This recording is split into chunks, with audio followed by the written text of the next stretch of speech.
2021 માં ઓનલાઈન પીજીવીસીએલની પરીક્ષા બાદ 30 વિદ્યુત સહાયક સસ્પેન્ડ. યુવરાજસિંહ દ્વારા કહેવામાં આવ્યું છે કે રાજ્યમાં વર્ષ 2021માં સક્સેસ ઇન્ફોટેક નામની કંપની દ્વારા વિદ્યુત સહાયકની ભરતી માટે પરીક્ષા લેવામાં આવી, જે પરીક્ષામાં 10 થી 15 લાખનો વહીવટ અને ગેરરીતિ આચરવામાં આવી હતી. અત્યાર સુધીમાં કુલ 55 વિદ્યાર્થીઓ વિરુદ્ધ કાર્યવાહી કરવામાં આવી છે. યુવરાજસિંહ દ્વારા કહેવામાં આવ્યું છે કે મેટર ફાસ્ટ ટ્રેકમાં ચલાવો, સસ્પેન્ડ શા માટે, ટર્મિનેટ જ કરો. ફક્ત વિદ્યાર્થીઓના સામે જ કાર્યવાહી શા માટે? ઉમેદવારના તો પૈસા ગયા, સમાજમાં નામ બદનામ થયું હશે, નોકરી પણ ગઈ, પરંતુ એની સાથે છેતરપિંડી કરનાર વચેટિયા કે મુખ્ય સૂત્રધારને કશું નહીં થયું. આવું કેમ? કોના કહેવાથી છાવરવામાં આવે છે? વચેટિયા અને મૂળ જે એજન્ટ અને જે અધિકારી છે તેની સામે તપાસ કેમ નહીં? જે તે ઉર્જા વિભાગના એમડી પણ જવાબદાર છે અને ઉચ્ચ અધિકારીઓ પણ જવાબદાર છે, જેની સામે પણ તપાસ થવી જરૂરી છે. Bureau chief Rakesh Jhala, Gujarat crime news.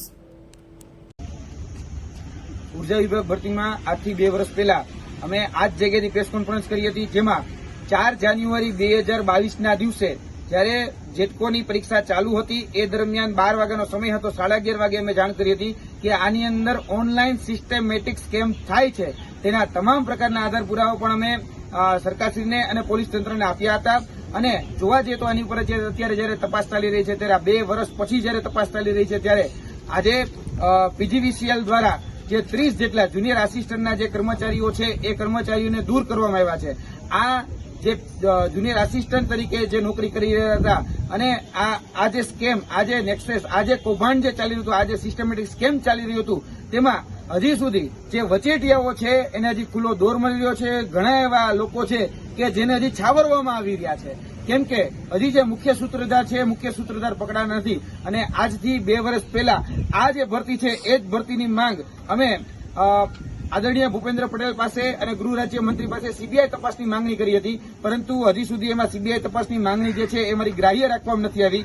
અને આ જે એટલે કે ઉર્જા વિભાગની જે ભરતી છે એમાં જો મોડસ ઓપરેન્ડી જોવા જઈએ તો એમાં મોડસ ઓપરેન્ડી એવી છે કે ફક્ત વિદ્યાર્થીએ કોમ્પ્યુટરની સ્ક્રીન સામે બેઠું રહેવાનું અને તેના તમામ જે પ્રશ્નોના જવાબ છે એ પ્રશ્નોના જવાબ એ બીજા રાજ્યમાંથી આખા જવાબ જે છે ફિલ થઈ જતા હતા. અને આમાં જે તે એજન્સીને જે કામ સોંપવામાં આવેલું હતું એ એજન્સી જવાબદાર છે અને એ એજન્સી વિરુદ્ધ પણ ફરિયાદ થવી જોઈએ.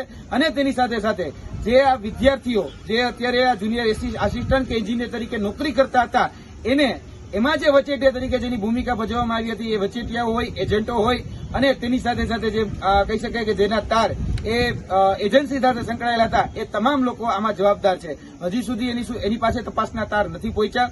અને ખાસ કરીને એ પણ જોવાનું કે આની અંદર જે બાબત સામે આવી છે એમાં ઓળખાણવાદ, પરિવારવાદ, એની સાથે સાથે જે લાગવકશાહીમાં જે પ્રાંતવાદ છે, વિસ્તારવાદ છે એ પણ જોવામાં આવી રહ્યો હતો.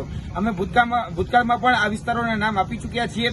ખાસ કરીને જો વિસ્તાર જોવા જઈએ તો સાબરકાંઠાનો પ્રાંતિજ છે, એની સાથે સાથે અરવલ્લી જે છે એમાં મોડાસા છે, ધનસુરા છે અને એની સાથે સાથે જે કહી શકાય મહીસાગર છે, તો વીરપુર છે, કોઈડમ છે, થર્મલ છે અને અમારા સૌરાષ્ટ્ર વિસ્તારની જો વાત કરવામાં આવે તો જુનાગઢ છે, કેશોદ છે, જ્યાંથી આ પ્રકારના જે એજન્ટો એક્ટિવ હતા અને એ એજન્ટોના માધ્યમથી આ જે તે વિદ્યાર્થીઓ પાસેથી 10 લાખ, 15 લાખ, 16 લાખ, અમુક વિદ્યાર્થીઓ પાસેથી 22 લાખ રૂપિયા દઈ અને આ નોકરી ઉપર લાગેલા હતા. આજે જયારે ક્રાઇમ બ્રાન્ચ તપાસ કરી રહી છે ત્યારે તપાસમાં એક કબૂલાત પણ થઈ રહી છે વિદ્યાર્થીઓ દ્વારા કે અમને આ ભરતીની અંદર છેતરવામાં આવ્યા હતા, અમારી પાસેથી પૈસા લેવામાં આવ્યા હતા અને અમને આ કહી શકાય કે આ પીજીવીસીએલ, યુજીવીસીએલ કે ડીજીવીસીએલ નોકરી આપવામાં આવેલી હતી. તો હવે જે મુખ્ય કામ જે સુરત ક્રાઇમ બ્રાન્ચનું છે અને જે સરકારનું છે એમાં અમે વિનંતી કરીએ છીએ આ માધ્યમથી, આ પ્રેસ કોન્ફરન્સના માધ્યમથી અમારી એટલી જ વિનંતી છે કે જે પણ આની પાછળ જવાબદાર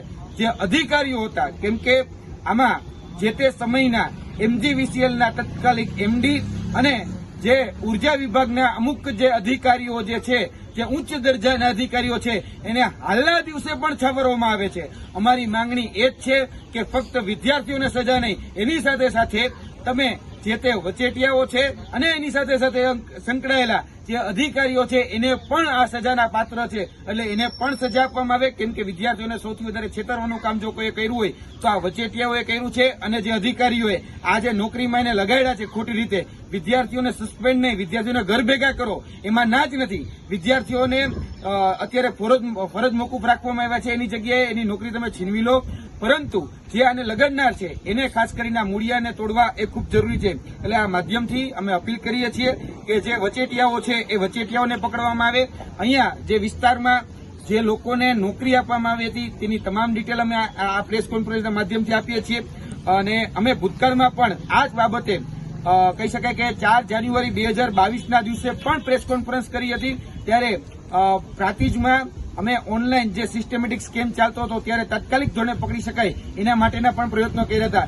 એની સાથે સાથે અમે અલગ અલગ લોકોના નામ પણ આપ્યા હતા, જેમાં ખાસ કરીને ભાસ્કર ચૌધરી હોય, કેતન બારોટ હોય, એની સાથે સાથે સંકળાયેલા જે નિશિકાંત સિન્હા હોય, આ બધાના નામો અમે આપેલા હતા.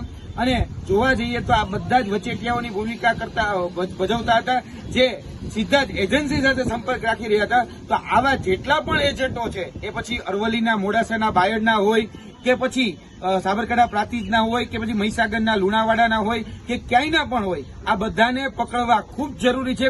તમે વિદ્યાર્થીઓ ઉપર કાર્યવાહી કરો એમાં ના જ નથી. વિદ્યાર્થીઓના પૈસા પણ ગયા છે, વિદ્યાર્થીઓની પ્રતિષ્ઠા પણ ગઈ છે, વિદ્યાર્થીની નોકરી પણ જવી જોઈએ.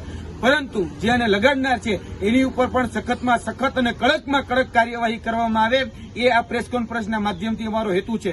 સુરત ક્રાઇમ બ્રાન્ચને જ્યારે પણ અમારા કોઈ પણ પુરાવાની જરૂર પડે તો અમે એને પુરાવા આપવા માટે પણ તૈયાર છીએ. અને જે જો આની પર તપાસ કરવામાં નહીં આવે તો પછી એક ઓડિયો જે રીતે વાયરલ હતો અને વિડીયો જે રીતે વાયરલ હતો કે ભાઈ એને જયારે પરીક્ષાના માર્ક પૂછવામાં આવે છે તો એ પરીક્ષાના માર્કમાં એવું કે છે કે હું મારા મમ્મીને પૂછીને કહું, એને પોતાની પરીક્ષાના માર્ક સુદ્ધા પણ યાદ નથી હોતા.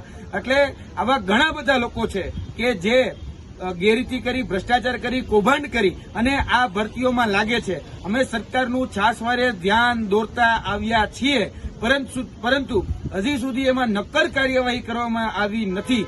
જ્યાં સુધીમાં નક્કર કાર્યવાહી કરવામાં નહીં આવે ત્યાં સુધી આનો નિવાડો નહીં આવે. અમે ક્રાઇમ બ્રાન્ચ હોય કે સરકાર હોય એને નમ્ર અપીલ કરીએ છીએ કે આમાં નિષ્પક્ષ અને નક્કર તપાસ કરવામાં આવે. જે પણ આમાં આરોપી છે એને જેલના સળિયા પાછળ મોકલવામાં આવે. જે પણ વિદ્યાર્થીઓ આમાં ખોટી રીતે નોકરી મેળવી છે એને પણ તમે કાયમી માટે એને બરતરફ કરો, સસ્પેન્ડ નહીં.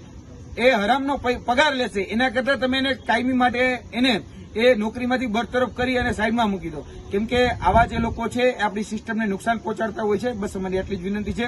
જય હિન્દ, જય ભારત.